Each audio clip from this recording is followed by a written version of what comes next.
So that's why they say the mind, when we are talking about the mind. Listen, the mind is a wonderful servant, but a terrible master. Check this out. The mind is a wonderful servant but a terrible master. The Upanishads begin with that warning, and if you watch your thoughts for even a moment, you'll see how accurate it is.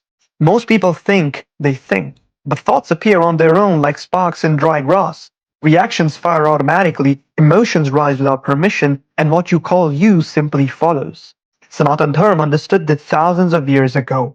It mapped the mind into manas, the reactive mind, ahankar, the ego narrator, chit, the storehouse of conditioning, and buddhi, the only part capable of true clarity. Most people spend their whole lives trapped in the first three. Even the Bhagavad Gita admits that the mind is a restless, turbulent, and powerful thing, but through practice it can be mastered. Modern psychology agrees. Cognitive scientists say that most of your decisions are made before you're even aware of them. Neuroscience calls this automaticity, while Jung called it complexes acting through you, and the Stoics said passions clouding reason.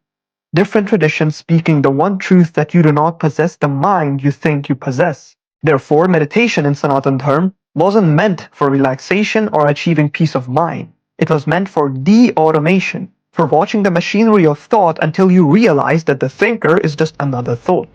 Sit long enough and you notice that a thought appears without your consent. A memory erupts without warning. Anger, fear, craving, they arrive uninvited. So the sages asks, if thoughts arise on their own, if emotions hijack you without your control, then what exactly is the I that you're defending all day? Vedanta gives the answer that you are not the mind, you are the awareness behind the mind, the witness and not the noise. And this is why Marcus Aurelius said you have power over your mind and not outside events. He didn't realize he was unintentionally echoing the Gita. And why modern neuroscience says freedom begins not with control but with metacognition, the ability to observe the mind. Sanatana Dharma calls that shift vivek, the moment that you see clearly, the moment the mind stops being your tyrant and returns to being your servant. And that is when thinking becomes conscious, and that is when you stop being lived by your conditioning and start living by your awareness. Because mastery does not begin when you control the mind. It begins the moment you realize that you are not it. Therefore, you are not the mind. You are the awareness behind the mind, and all your thoughts are not your thoughts, and you are not the thought also. Therefore, I am this and I am that. I am the boss. I am the servant. They are all just another thought.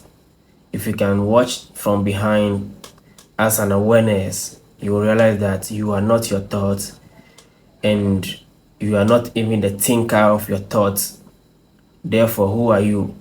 You are the consciousness behind all your thoughts. You are the awareness behind all your thoughts.